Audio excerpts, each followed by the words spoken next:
Bonjour à tous chers auditeurs, aujourd'hui on a le plaisir d'avoir sur Radio Libre Expression Simon Gosselin. Bonjour Simon. Bonjour. Alors, quand je dis Simon Gosselin, je pourrais dire alias, c'est-à-dire Guillaume Leroy. Explique-nous. En fait, j'ai créé le personnage de Guillaume Leroy, qui est cet étudiant en littérature qui a découvert un texte de Nostradamus que personne n'a jamais lu avant, où Nostradamus annonçait la fin du monde à cause de Gangnam Style et du milliard de vues qu'il allait atteindre maintenant. Donc voilà pourquoi. En gros, l'histoire du personnage de Guillaume. Oui, alors on est plusieurs à avoir vu ce personnage Guillaume qui proclame que Nostradamus a dit que à la fin des temps, le 21 décembre 2012, demain, c'est-à-dire demain, Voilà. S'il y a 1 milliard de vues, donc c'est rigolo, je rigole moi-même, c'est-à-dire c'est la fin du monde. Mais explique-nous ce canular en fait que tu as créé de toutes pièces pour rigoler, tout simplement. Ouais. Et qui a été pris au sérieux, et une personne aux États-Unis, en tout cas, a rebondi sur ce que tu as dit, et il y a 1,5 million de personnes qui ont vu cette vidéo qui a été faite en fait. Ce qui s'est passé, c'est que j'ai fait ma vidéo, donc c'était le 25 novembre, le soir, un dimanche soir. Dès le mercredi matin, il y avait sur les sites comme 4chan, Reddit, 9gag, enfin voilà, il y avait une image qui reprenait en gros la prophétie que j'ai écrite et l'explication en dessous. Et donc ça, c'est une image qui a vachement circulé un peu partout dans le monde. Et du coup, 4-5 jours après, il y a eu une vidéo qui a été faite qui reprenait toujours la prophétie avec la théorie, tout ça qui parlait de Nostradamus, et qui la faisait avec une grosse voix de bande-annonce, avec une musique épique derrière, avec des images de catastrophes naturelles, enfin le truc grand spectacle. Avec en plus d'autres trucs que j'avais pas dit, mais parce que c'est vrai que la vidéo parle d'un truc un peu raciste aussi par moment. Et cette vidéo là a cartonné, elle a fait le tour du monde, elle a été vue 1 million 800 000 ou 1 million 900 000 fois, et elle a été retirée là de YouTube parce qu'en fait ils avaient utilisé pas mal d'images de films ou de documentaires qui n'étaient pas eux forcément, et il y a eu un problème de droit apparemment, donc la vidéo a été supprimée, mais elle est encore trouvable parce qu'il y a d'autres comptes qui l'ont réuploadé sur le net.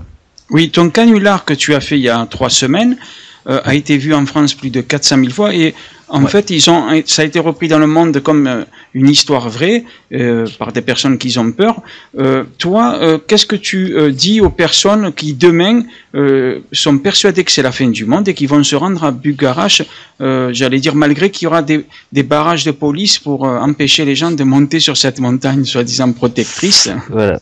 Je pense que ça va être compliqué de s'y rendre. Non, mais ce pas là, je pense qu'il faut pas céder à la panique. Ça fait, je crois que c'est la 183e fois qu'on nous annonce la fin du monde depuis romantique. Donc voilà, il y a aucune fois où il s'est passé la moindre chose. Donc voilà, je pense que c'est une fois de plus, c'est fait pour vendre du papier, pour faire des sujets faciles à la télé. Ou faire des c'est pour ça que aussi que j'ai fait la vidéo, pour me moquer de cet engouement qu'il y a depuis quelques mois pour la fin du monde, et où dans chaque JT, dans chaque émission, chaque chaîne a eu son truc spécial fin du monde. Enfin voilà, tous les jours là depuis 2 semaines, tous les soirs il y a une émission spéciale fin du monde sur n'importe quelle chaîne.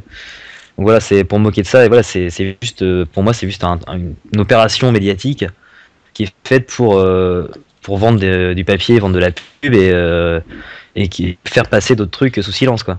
Oui, alors c'est bien toi, j'allais dire, qui s'est déguisé en Guillaume Leroy. Tu as mis tes cheveux en arrière, tes grosses lunettes, donc c'est vrai que tu es méconnaissable.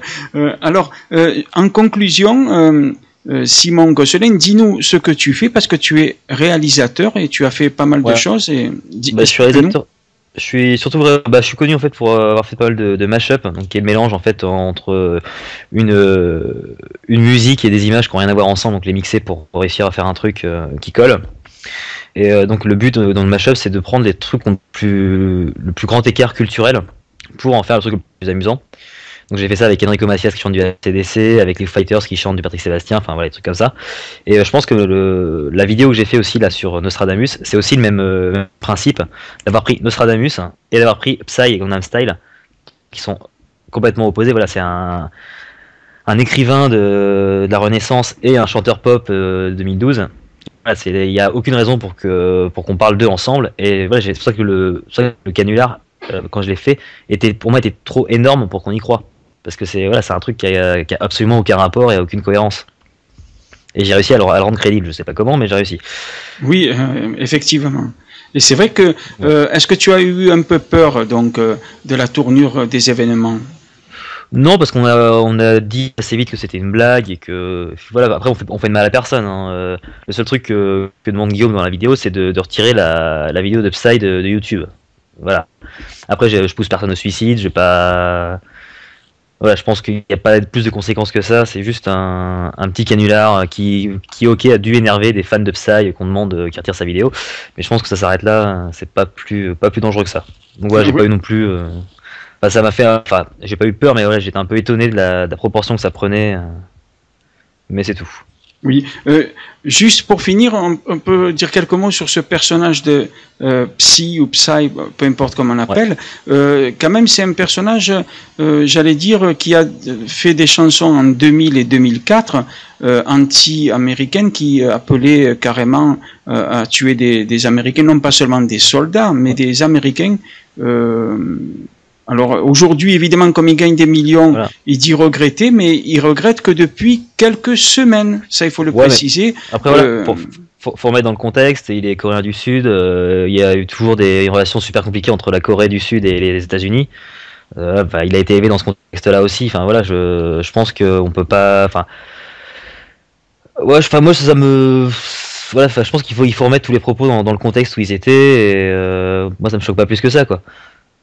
Je veux dire, oui, mais je tenais quand même à le dire parce que bon. Ouais, non, mais après il a fait ça, mais enfin, et ouais, je pense que pour Gangnam Style, un peu comme moi, il a été dépassé par l'ampleur que ça a pris. Ah oui, jamais il aurait pensé que ça allait avoir un succès il a fait une chanson et un clip comme ça pour déconner un peu. Ah oui, sa chanson est débile, le clip est débile, mais c'est fait exprès, quoi. Et je pense, à aucun moment il pensait que ça allait devenir le carton de l'année mondial, quoi. Oui, tout à fait. Donc voilà. Donc là, il se retrouve à signer aux États-Unis maintenant parce qu'on on lui propose de le faire. Il va pas cracher non plus dessus, quoi. Mais non, mais pour ces propos qu'il a tenus, je pense que c'est pas, pour moi, il y a rien de choquant. C'est pas super grave. Voilà, c'est remis dans le contexte de l'époque, des relations diplomatiques entre les États-Unis et la Corée du Sud. Enfin voilà, pour moi, c'est pas choquant qu'un mec enfin voilà, c'était il y a 10 ans. Donc en 10 ans, il y a aussi mis dans son vin. Voilà, combien de personnes ont tenu des propos révolutionnaires, ce qu'on veut dans leur jeunesse, et qui maintenant sont rangés et vont pas forcément. Après c'est. Voilà, je sais pas, je trouve que le temps passe. Après, je pense qu'on a le droit de changer d'avis aussi et de changer de position sur des trucs. Oui, c'est vrai. Sauf que lui, quand même, je précise, il regrette que depuis quelques semaines ces propos. Parce qu'il gagne beaucoup d'argent aux États-Unis maintenant qu'il a ce succès mondial. Il regrette parce qu'on lui a ressorti et qu'on l'a obligé à faire exactement, son Simon, tu as raison. Parce qu'on lui a ressorti, mais sinon de lui-même, il a jamais dit je regrette depuis des années. C'est juste nouveau, on lui a ressorti le dossier.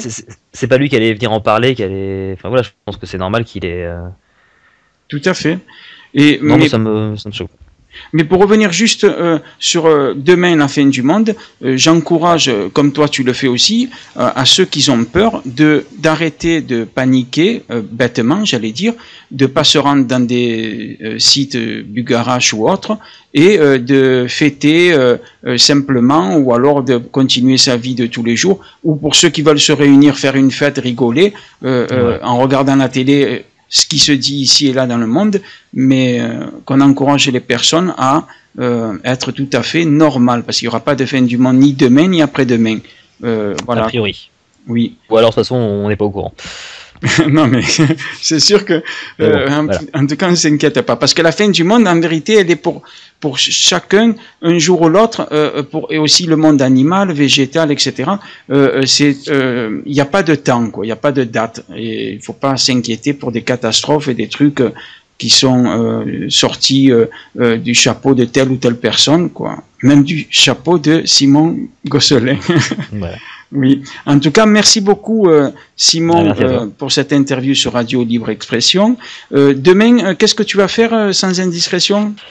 Je vais fêter mon anniversaire avec mes amis. Ah, oui, c'est vrai que hors antenne, tu m'avais dit que tu es né le 21 décembre. Donc, le 22. Le 22. Mais on le fête demain soir. Ouais. Ah, demain soir, après minuit, quoi. Je veux dire, après la fin du mois, tu peux fêter ton anniversaire. c'est ce qu'on va faire. Bon anniversaire, je te dis déjà par avance. Merci. Et merci à toi, Simon, et à bientôt pour une autre émission sur un autre sujet, parce que tu t'intéresses à beaucoup de choses, donc on garde le contact. Merci Simon, et à bientôt, hein, bonne soirée. À bientôt. À bientôt, au revoir.